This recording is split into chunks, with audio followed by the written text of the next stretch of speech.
In the first section here, stately, noble, regal. Tempo is 84. I got that dialed in on my trusty dusty metronome here. Bum ba bum bum bum ba ba ba bum bum bum ba ba ba ba ba bum. We want to have that sense. It doesn't necessarily mean that we're going to play any short notes, but it just means that we're going to have a certain marching quality to it.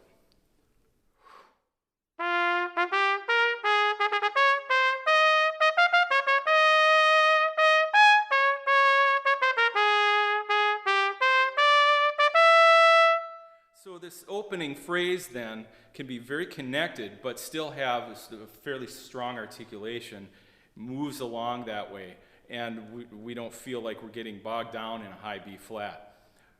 That's not the apex of the line. There's a couple of spots in this, actually, that brings up a good point. We have the B flat to E flat jump in the third measure, and then later on in measure 8, we have a high B natural to F sharp. It's written C flat to G flat, but I don't think of it like that.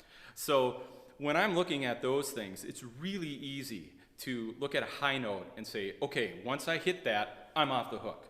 And then I don't have to do anything anymore. And we immediately drop our energy level, and we don't play as well. We don't keep our air moving. We don't have things keeping our buzz alive. Then we're in trouble. So how many times have you hit a high note, and then the note after that, which is lower, you think, down, I'm off the hook, and then we barf on it.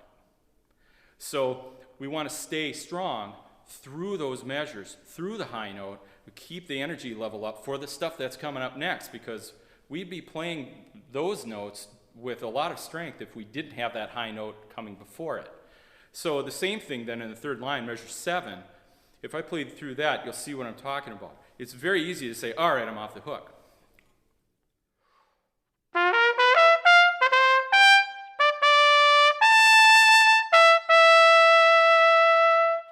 We want to stay strong for the G flats.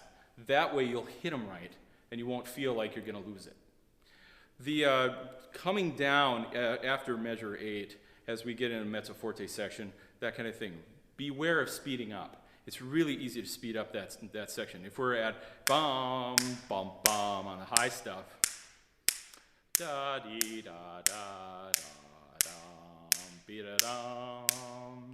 It's got to just stay stately throughout those measures where we're starting to come down in dynamic, we're starting to come down in energy. It's really easy to speed up those lines because we're excited about having to play all the high stuff before it.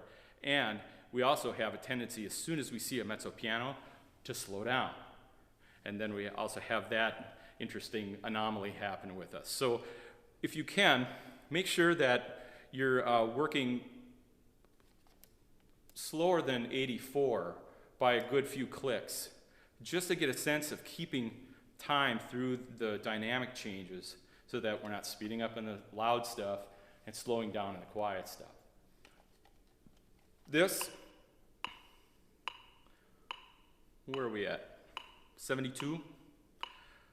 This is a good place to start.